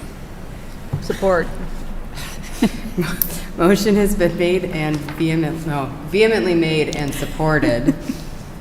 Are there any further questions or comments? That is proposal 1 in this package? That is. Okay. That is bylaw amendment 1. Okay, thank you. Yes. Yes, of course. Okay, so a yes vote here would actually be a no vote on the ballot, Mrs. Allen? So- Yes vote signifies vehement opposition. Yeah, or just opposition. All those in favor of opposing bylaw amendment 1, please say aye. Aye. Any opposed? All right, motion to oppose carries. Item 6.10 is where you're pulling this for discussion again, is the final bylaw, which is to ensure that the chair or vice chair of every OCSBA committee is a member of the board of directors. So once upon a time, the OCSBA had a legislative committee, as it was called at the time. And we went out of our way to make sure that the chair of the legislative committee was not a member of the board of directors, because it represented an additional leadership opportunity to bring somebody along, and it wasn't the board of directors controlling what went on in the committee. We have gone so far from that idea, and I'm fine with some change, because granted, over 20-some years, things are going to change, and I'm fine with that. But we have gone so far from that to where it's board of director control of everything. And I think that is not the direction that we should be going. I don't like the old language. I don't like the new language here. I think this needs to be completely revamped to allow people to step up and serve in a volunteer leadership position within our county to get some experience, and maybe they'd want to be on the OCSBA board of directors at some point. But we don't particularly have a lot of people jumping up and down saying, I want to join this control group of people that want to put their finger on everything that goes on in the county. And like, that is not the purpose of OCSBA, and I think we have a significant alignment difference with the vision. And unfortunately, like, we don't pay dues directly to OCSBA. We don't decide whether we're a member or not. We just get a say because we're in Oakland County. If we were able to decide on our membership, I think that changes things, because we could, decide maybe we don't want to be a part of this if the purpose isn't aligned. But that is not the case. And so I would oppose this also, and note on our ballot that we want changes to the existing language as well. Okay. Thank you, Mr. Heyer. Does anyone else have any other questions or comments about this? I would just agree with what Mr. Heyer said. I mean, I remember the time when we had, I think it was Dave Randalls that was heading up chairing. Is that what the Government Relations Committee, is that? That's what That's it what is it's now. evolved into? Yeah. From Well, the Legislative Committee? Yes. Yes, it was a legislative committee that was 100% information flow. Right. And it was coordination of, who's going to Lansing, who's going to Washington, D.C. It was just helping to get everybody the information and the logistics that they needed, and coordinating is all it was. And now it's turned into this position-taking entity that there's still some information flow, but I think it's gone in the direction of being political and taking stances on our behalf, which we don't necessarily agree as a board, right? If you go as a legislative representative from our board and sit on this committee, which we can appoint somebody, we do every year. But like, we do not sanction that person to speak on our behalf on any of those positions. So it's not any sort of true delegate assembly kind of thing. And I think that's just way too much bureaucracy for an organization that is there for information flow. I mean, the ISD absolutely has a formal education advocacy component that is controlled by the superintendents. And the superintendents work for the boards. Like, we don't need another avenue at how to put our thumb on here or make certain groups more important. Like, this is it's a volunteer information flowing kind of thing. I just wanted to finish that Please. there was, in my perception, a lot of redundancy being done at Oakland County School Board Association that we already had the capabilities of, like planning a pseudo behind the scenes at the Michigan Capitol, events like that, which no one signed up for because we already had one. So I just wanted to make a point that, that's how this is coming across, is that there's just like creating another layer, there's more redundancy, and I don't need two organizations, offering a tour of the Capitol and meeting with my state legislators. When I brought this up before, I was told that the GRC, because there is a state, MASB has advocacy, and obviously we've been very involved with that, and that this OCSBA's GRC is centered more on county-specific items. So, Madam President, Yes. I think the justification that they provide, that this provides a better two-way communication vehicle, is actually works against this, because I think if a person wants to gain some experience and break into the group of some very senior board members, that are part of OCSBA, of which I was one, and I stepped down for exactly the reason that I wanted new blood being there, that I fear that it's not going to encourage anybody to stand up to be a board committee chairperson, because all they know is the board of director member is going to be appointed on top of them to babysit them. And I don't think any board member across Oakland County is going to willingly take a volunteer position under the dynamics that I think we all see, to have a board of director member babysit them. And so I think it's actually going to cause nobody to step forward to be a board member, and therefore OCSBA board of directors will be the committee chairs for all the committees, and it will stagnate the organization and it will not allow it to grow. Thank you very much, especially with all of your history with the association. I appreciate your perspective. Thank you. Okay, may I have a motion to approve or oppose OCSBA bylaws amendment number 2 about the committee chair and vice chair requirements? I would move to oppose the committee chair requirement proposal to bylaw amendment, and note on our ballot that we do not support the original language either. Support. Okay, motion's made and supported. Are there any further questions or discussion? Again, a yes vote here is to oppose it, which is a no vote on our ballot. All those in favor, please say aye. Aye. Any opposed? Motion carries. And that is all of our very fun action items for tonight.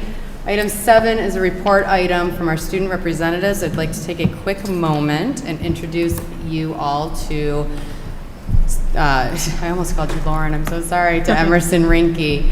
Emerson was one of many. We had a few. We went to our sophomores looking for next year's junior representative, and she applied for the position, and administration narrowed down the pool to a final 2, and Mr. Heyer and I interviewed the final 2. And we chose Miss Rinke, and we're very excited to work with her. As you can tell, she's already very excited. She's actually not even appointed yet, not a junior, although you are now. You just finished sophomore year. She's incredibly impressive. I'm looking forward to getting to know her. She's got some great ideas, and so thank you very much for being here tonight, Miss Rinke. And with that, I will turn it over to Mr. McNaughton to give the student representative update. Thank you. Students' last day of school was last Friday. Many of us had exams in the last few days of school and worked hard to finish the year in a positive way. And this last month, AP exams were held in about mid-May. So it was a busy month of testing overall. And I think I can speak for everyone when I say that we're looking forward to summer, to a little bit of relaxation after all that testing. Juniors recently went to a presentation put on by CHS counselors about preparing to apply for college. I thought that it gave us good advice about planning the application process, because it was all right there in one place, and it made things seem a little bit easier than having information all scattered. And it was a good organized way to start planning the application process. I also wanted to congratulate Clarkston seniors on graduation. I'm confident that they all have great futures ahead of them, whether at college, trade school, or the workforce. The senior walk was a really meaningful event, as always, and it provided me and my peers a chance to reflect on all the memories that we have made with those in the senior class. So I thought that was, I'm really glad that we put that on to look back on where they have come from and look forward to the future. Like Mrs. Crane said, Emerson Rinke has been chosen as next year's junior student representative, and I'm looking forward to working with her to help provide students input on how to improve the school district, and we're excited to strengthen the student representative program going into next school year. Thank you. Thank you, Mr. McNaughton. I'd just like to remind everyone that it was one of our goals to grow this program last year, and we had a very slow start. I think January was the first meeting we sat at, right? Yes, So, Officially. so we missed a whole semester. So we've talked a lot about how to do this in the upcoming year, and we're really looking forward to it. So, I was just going to add that to a large extent, when we approved our policy, we want it to be sufficiently vague and open-ended, and this program continues to evolve and reinvent itself, and probably saying we're winging it is maybe a little too cavalier. But we are, working with the students to try to get as much input as possible to craft a process and a procedure and formalize it a little more as we go forward. So we appreciate the students coming along with that and growing, as a board along the way. I think it's really helpful to have the student perspective, and Mrs. Crane and I have brainstormed some of the pros and cons, and now that we've done it, how are we going to improve it? What would we have done differently? And if anybody has any input on that process, I'm sure Mrs. Crane and I would be open to it. And we're constantly asking the students, what that looks like, because this is a very challenging task to say that I would say as a full-time elected board member, it probably takes 2 years to get up to speed on what you're doing up here and to feel comfortable. And we're throwing a student in who you're living some of the decisions that we're making, but the legal nuance and the procedural aspect of the job is extremely intimidating. And in a sort of a max term of 2 years, it's how do we maximize what the experience is for both the students and the input that we as a board and community can get. And so it is an ongoing project for us, and I'm excited for what our next year brings. Me too. Thank you. Anybody else? No, thank you. Thank you very much. All right, item 8 is discussion items. Our first discussion is an update on the core values. I know we talked, especially during the strategic plan tonight, and I've heard at least from 1 or 2 board members the term culture of Clarkston. And we've talked about that for years and years and years. So we did try to capture it in a workshop about a month and a half ago. And we brought this to you last month, and then we've tried to tighten it up and send it back. What we would like to do next after this discussion is send it to the administrators who were in the room when we did this and get their feedback on it too. We really want buy-in from everybody at every level. So if anybody has any comments on that, I'd love to hear them. So just before anybody jumps in, I tried to take a really high level, capture the thinking from what was in the room right afterwards, and that was sort of our first draft and what we started with, because obviously we don't meet, we have sort of an every 2-week schedule-ish, and I didn't want to lose the thinking, and so I tried to capture that, and then we got some input and had some discussion at the board level and then at the leadership level, and I tried to take all of that feedback and incorporate this in here, and Mrs. Crane and I and our goal group really bantered about this, and we didn't quite wordsmith every single word on it, but we tried to capture the essence of what that discussion was. There's a piece here of where, all right, we're going to combine 6 ideas into one, and then it becomes meaningless and nebulous, and so I didn't want to go in that direction. Our goal was to try to stay in the 4 to 7 range for what we came up with, and I think we ended up with 6 on this list, if I counted correctly. Yes. And so this is our chance as a board. There's no deadline for us to approve this, so if we want to discuss it 6 more times, we can. I'm not sure that's a particularly wise use of our time, but there's no pressure to say, hey, we've got to vote on this and approve this. And so any additional input that you have, good or bad, this would be what we would, I'll say, publish and go by. It's the word of what is the core value, but also the explanation behind it of what the heck do we mean by that. And as a reminder, the goal would be that this defines our culture, and we would use this in, I'll say hiring, firing, evaluating would be the business terminology I would use, and I don't want to put any more undue stress on Mr. Lucido while he is recovering, but how we do that in a very legally prescribed evaluation employment environment will be to be seen, but I think this is definitely an important piece to figure out, is somebody the right person to be with us here in Clarkston. Thank you, Mr. Hire. Thank you for all your work on this too. I have a question. Yes. Do we see this as something that we would revisit maybe in the same cycle when we are updating our strategic plan, or what's the thought? I think it makes sense to sort of treat this like board operating procedures, where we do an annual affirmation. I think kind of a deeper dive of, is there anything we want to unpack here or tweak, could be more of the 3 to 5 year strategic planning cycle. I think time will tell if maybe after a year of this, we get some feedback that, hey, this one doesn't quite land, or, as we're using it, this doesn't fit, or can we tweak this? I mean, we may have some tweaks in the first year, but I wouldn't expect us to have new core values on an annual basis. Like, these should last. These should outlast any strategic plan, any administration, any board member or board in its entirety. I mean, this should define what we're all about here. And part of the reason to define these is because they are sacred to us, and we do want to make sure that our culture continues regardless of any changes at any level. If we have a new principal, the culture of that building should not go in a different direction than the culture of our district.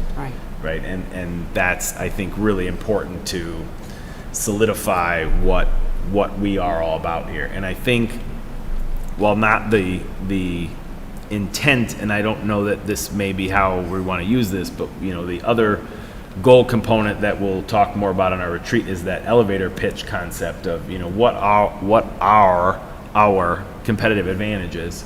I think some of this speaks to that, of what is the differentiator that we bring to the table. And sure, there are a lot of technical sort of reasons why our student achievement is growing against the averages and trends of others, and we're very proud of that, and that's a tremendous accomplishment of ours.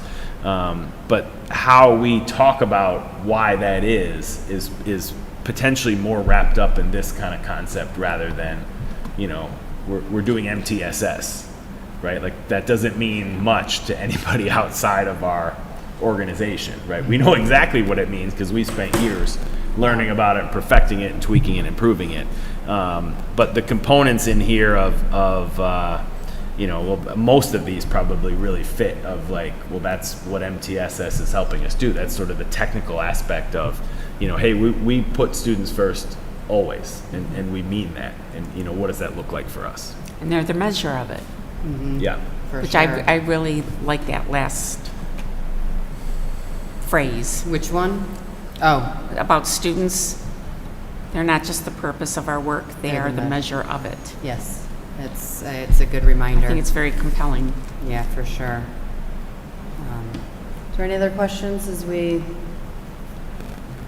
give this another little bit of time, and then I'll put it out one more time for email, and then I'll send it to the administrators for their feedback. I like providing it to the administration. I think that's a good route to secure the last bit of feedback. I know I gave my feedback. I was looking for it. I can't find it. And I feel like this version is a little more closer to what I was thinking we were looking at. I am looking forward to some kind of elevator speech. Yeah. A 2 minute, not even 2 minutes, 2 sentences maybe, of something to be able to say, other than, I like to say that we're the premier district in the state of Michigan. Yeah, so that's the truth. And I believe that with all my heart. So do I. And I think this would be something that, let's say first day of school back, and we have all of our staff in one spot for probably the only time of the whole year. For sure, this would be something we would have early in that meeting. This is our culture, everybody. And we do a bunch of other group meetings based on professional learning communities or buildings or departments. And I mean, these would be things to start with, to the point where everybody should know what they are and what they mean. And if somebody's doing a good job with one of these, it should be called out. If somebody's not exemplifying these, well, that needs to be handled privately, but it's a good tool to sort of discuss where we need to be, and maybe if we're not there on some of these, to say, hey, remember, this is what we agreed we're all about. let's come along. So I think how exactly we implement it is, really largely up to the superintendent once we, provide our direction. But I think there will be, I would call it a core values speech that largely follows this sort of outline that is a little bit more human in how you would describe it, but this would be the essence of it that, we would use pretty regularly. Well said. Ad nauseum, I would say, to the point where like you could not know what they are. Well, I also think as we go into our retreat, that when we start building board goals, annual goals, they should be tied directly to this. Yeah. It should be something that's, okay, we're weak in this area, or where's the evidence that we're doing that? Something like that. Those are the things that we should be thinking about, is how does the board, support that? Fluctuate, yeah. Mr. Need? Yeah, thank you and Mr. Heyer for all your work on this. I really like this version. I think particularly the difference between what we saw last time and this, I think this is much closer to what I was looking for, and I really like some of the tightening and the language that's present here, so thank you. Thank you. Appreciate your feedback.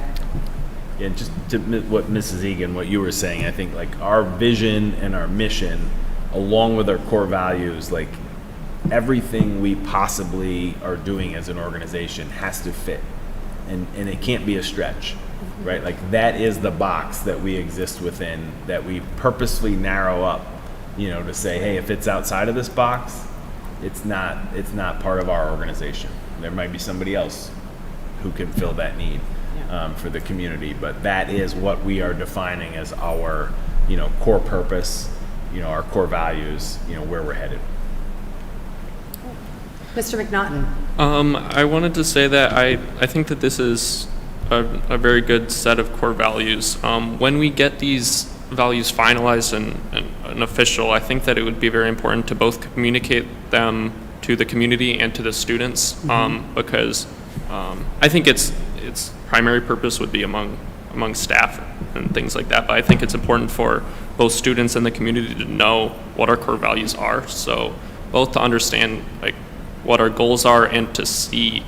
I think that if students can look at the core values of the district and see, am I experiencing this in my experience in the district? If there's something that it's like, I don't feel like the district is providing this for me, I don't feel like this core value is being fulfilled in my educational experience, I think it would be good to have the core values really communicated so that students can look at those and see. I agree. Yeah. And I very much appreciated your being part of that whole workshop because, like, as you said, this is definitely more for staff and administration, but I want to know that you are feeling that from your teachers and administration. So, yes, Ms. Rinke. Allowed? Okay. So I guess as my opening remarks to the board, I'd like to second exactly almost what Boone said. It was something that I was just about to say. I think especially a lot of what I've heard from my peers are very in line with the 6 core value, where you are committed to, as it says, doing everything we can possibly do to continuously improve student achievement based on data, research, and clear evidence. I think that is extremely important, and I think that's what the students expect from the board. So I agree that I think it's very important to share, if approved, these core values with the students. And if approved, I will be keeping them on hand myself too. So wonderful. Yeah, I appreciate everything said here, and I second what Boone said about sharing it with the students. Great. Thank you very much, both of you. Yeah, and please think as the summer is a little bit slower time, and we're probably going to tweak these and we'll get some more input from our larger administrative team, but think about what and how a rollout would look like. And even to some of the different age students, obviously it's different in elementary school and how you could, grasp some of these concepts are pretty hardcore for a 6-year-old.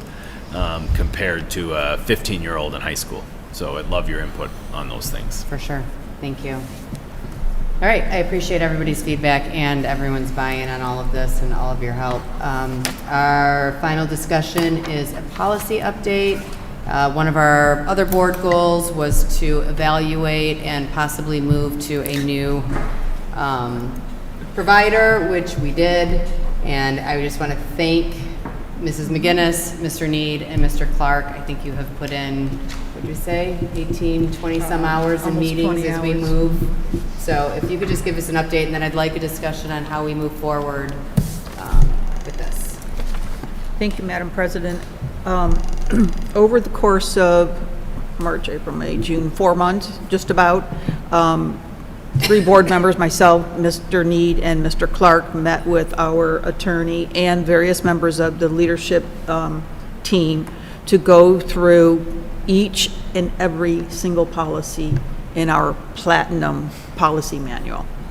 Our attorney will tell you that he has never seen as many policies in any school district than in his time than the one that we have. He initially gave us, he segmented the policy manual into different groupings of bylaws, 1,000, 2,000, et cetera. And each of those are based on staff, students, and administration and other things. And we put on the screen the actual policy manual, and we had a matrix that he and his staff had gone through the policies and their, what I'll call a template policy manual that they start with. And they read our policy and they looked at, is all this language, because most of our policies are probably on average 4 pages long. So to try to read 4 pages and adhere to everything 4 pages say can really put us in a quandary sometimes, because it's just too much information. So he would associate the policies to the template that he provided us. I would say 70% of the policies are dictated by law. So in his policy format, he would say, this policy regarding students' records is Michigan MLC code and the number. So then we're covered. So then we would go through the policy. I would say my recollection is that there is maybe 5 policies that we kind of put in the parking lot, that we might be currently doing it differently now than how he was recommending, and or that is going to take a greater conversation from the board to decide where the board wants to go, versus us 3 board members who were part of this committee meeting to decide for the board, such as a naming policy, a cell phone policy, a expulsion kind of came up sometime, that we have a policy that we might not 100% be following, and so we asked for the administration to provide us a recommendation as to how they might like to word that policy in the new policy. Personnel changes was perceived differently than what we do right now, which is approve them each month, and under the template from our attorney, that process wasn't going to be necessary. And board compensation was something that he wanted to put on the consent agenda every July, where we just set it, and have a high-level policy that says the board gets compensated and is yearly set at the annual organizational meeting. So those are 1, 2, 3, 4, 5 that I recall. I would ask Mr. Need if you recall any that we had put to the parking lot that we wanted the full board's input on. No, I think you hit the 5 got 'em. that I recall as well, and from my notes. The only thing I would add to your excellent summary is, even though a lot of our current policies restate the law, and we're going to eliminate those references, there will be a link, an active link within the policies, so if a member of the public wants to know what is this law, they can click on it and take it to that, I think, the Michigan Legislature website or something like that. Or federal, if it's a federal law. Correct. You know, this also seems to alleviate the fact that every time the law changes, we then have to change the policy, which is what we were doing Correct. all the time. Correct. Or even worse, the law Missing changes it. and we forget to update our policy, which Right. happened, our review demonstrated that happened many, many times. Right. so. Right. So the next step will be for us to get documents from Kevin Sutton, our attorney, for a first reading. We can schedule a workshop, and we can also schedule board sending him information so that he comes to the workshop potentially with some questions already being able to be resolved. We'll then go to a second board meeting to have the final approval of it. 30 days, then the administration will sit down. Once we finalize our policies, the administration will sit down and develop new guidelines for administrative guidelines. Once those are finalized, we will have 30 days to approve those. And that's something we have never done before also. So I would add that to something that's kind of new from Okay. our current process to the new process moving forward. In your opinion, do you think that we need to have our attorney at the first reading? I think that the amount of change that the policy, from the policy manual we have to what we have now is great enough that Kevin would be very happy to come and discuss the nuances with us. But like I said, I would like for us to have the information first, potentially as we would with our administration, send him some questions that we might have, so that when he comes, he can walk us through that and be prepared to answer the questions that we might have. Okay. I mean, I thought that the idea of doing the first reading at a workshop when we can really dig in, and then the second reading at a board where we approve it was. Does anyone have a problem And with that? I would warn you too, that the two process, the old manual versus what will become the new are apples and oranges. It's just not going to be, there's not going to be a employee dress code, student dress code, administration dress code, 3 policies for the same exact thing. Well, if you could like we put any currently kind have. of recommendation on how we read it before the workshop, I would appreciate that. Yeah, I just wonder, like, does it make sense to try to do all this in one shot, or are we going to get more bang for our buck, maybe taking an hour at 3 or 4 different board meetings and chunking it up? Well, would you be then asking Kevin Sutton to come to each of those board meetings too? That would be my only. I don't think so. Well, I have like more of an organizational question too, like because we're really changing the flavor. Do we see policy, will we sunset policy committee and then policy becomes a committee of the whole board? No, I still think there will be a policy committee. Okay. That I would suspect that there may come a time that we'll go, oh, does the policy that we have that Kevin Sutton decided that we agreed to take, is that adequate enough?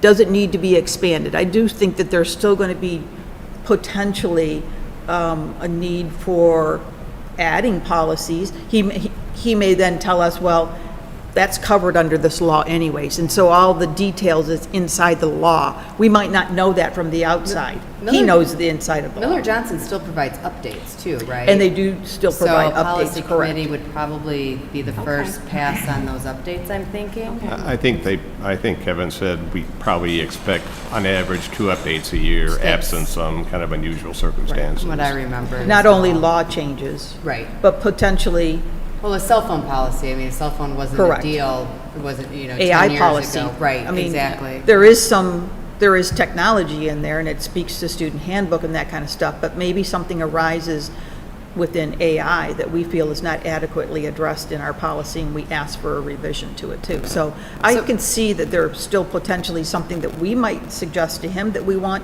to visit. Is this adequate enough? And he may just come back and train us that, yes, it says this, and this is how to interpret it. Because So- it's a little bit more, it's a lot more condensed. So do you think it would be better in one fell swoop for first reading, or 3 or 4 hour-long sessions? I just saw you shake your head, Mr. I would just add on, first of all, see the it. work done by trustee Clark, McGinnis, and Dean was exemplary to hang in there, because it was, It was a lot. a lot. And I got to sit in there ringside for most of it. And I guess I was expecting an experience which was like we were doing nuances between policy and what could be removed and not, and I was more shocked that, I thought maybe I was seeing things when previously I was like, where was that, what policy? And I thought I remember it being in 3 different places, and it was actually in 3 different places, but usually it would be the first one I looked, and I thought I was really lucky. But the level of redundancy in it was extraordinary. Yeah. I'd use the word extraordinary. Also, the level of really things that had no business being in policy that were like, we have a policy to encourage parents to come visit their school, or something, it was something that was very operational, or really, maybe that's a poor example, but there was another whole category. And then as Trustee McGinnis highlighted, a lot of the things already in the law. And it was almost, I thought it was going to be like a spring cleaning for the policy. It felt more like afterwards that our old policy set was more like something out of Hoarders. We hoarded policy.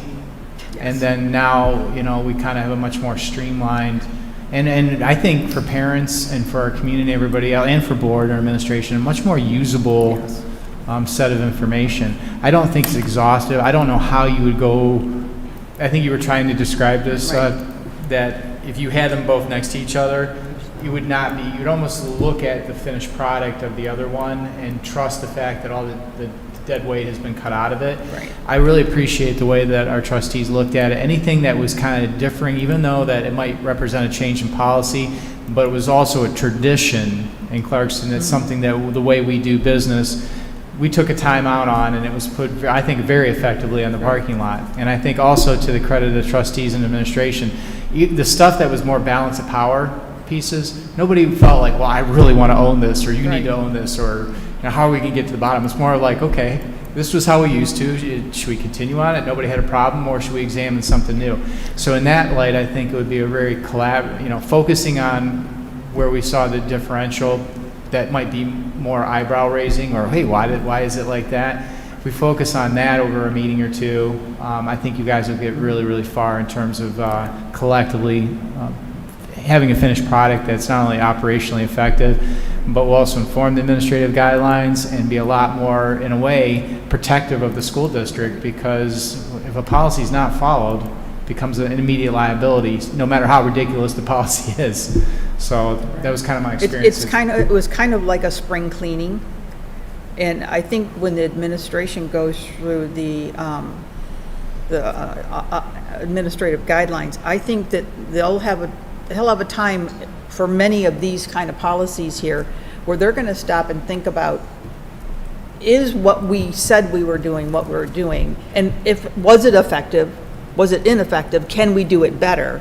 And I think that they'll find themselves finding a much more streamlined administrative approach to our policies and implementation of them, rather than, the one example from a situation a couple weeks ago was the policy says 180, and that's what it says, but we gave 150, and that's not what the policy says. Okay. So we turned and asked administration. They said, what do you want? And I said, no. You give us a recommendation of what you want to follow through. So I think there'll be a little bit of house cleaning on the administrative side, and we did a lot of house cleaning. But for our next step, do you recommend one? Yes, one workshop, because you can go down a rabbit hole. Okay, that is just not going to. I just needed to know how to schedule the first reading. You think so? Thank you. I agree with that? Mrs. McGinnis. Yeah. Okay, thank you. And I would make that the only thing we're doing for the workshop. Yes. How big is the new manual? Maybe 30 pages. I'm sorry? How big is the new manual? I don't. About 50-some pages. Yeah, maybe. Okay. All right. Compared to 300 or 400 Interestingly enough, as this is tied in discussion items, I feel like what I try to push with our administrative team, policy is great and we absolutely need to have it, but if you follow your core values, as I kind of put the two conversations together, I feel like that I've conquered 95% of questions that I would have. Right. And that actually made me feel really good. It's kind of sticking with your values and you do the right thing. And strangely, you don't have to lean back into a policy to explain it. Don't need a lot of words to say we do don't. the right thing first. Well, I mean, that's a great point, because sort of stating the obvious, right? Like, policy is our gadget to, I'll use this word a little bit tongue-in-cheek, but to control the superintendent, right? It's like we draw a box and we say, you can do whatever you want, but these are your boundaries. And very shortly before I was elected and got on the board, there was a time when the board would ask for certain things and the superintendent wouldn't comply with those things. And so I inherited a policy manual at the time that was like, the superintendent shall provide this report with these details at this board meeting. And I'm looking at that and I'm going like, that's ridiculous. Like, that report isn't even relevant anymore. Why is that in policy? Right. And we're so far beyond that, because to your point, what you just said, right? Like, the core values are the most important things. right? Like students first, like integrity, relationships, you know, all those things that we live and breathe on a daily basis. Like that's what really matters to us, and that's why we want to capture them. If we're doing those things, right, the rest takes care of itself. I absolutely double down on that.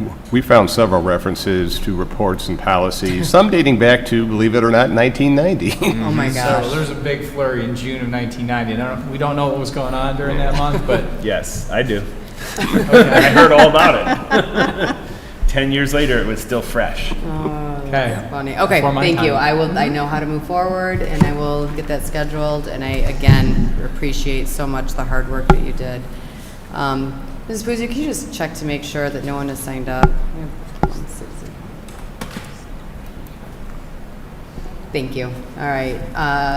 Item 10 is information items. Our next Board of Education meeting is Monday, July 6th. We will start here at 5 o'clock with our organizational and regular meeting. Then we will move to our retreat. May I have a motion to adjourn? I move to adjourn. Support. All those in favor, please say aye. Aye. We are adjourned. Nori has voted.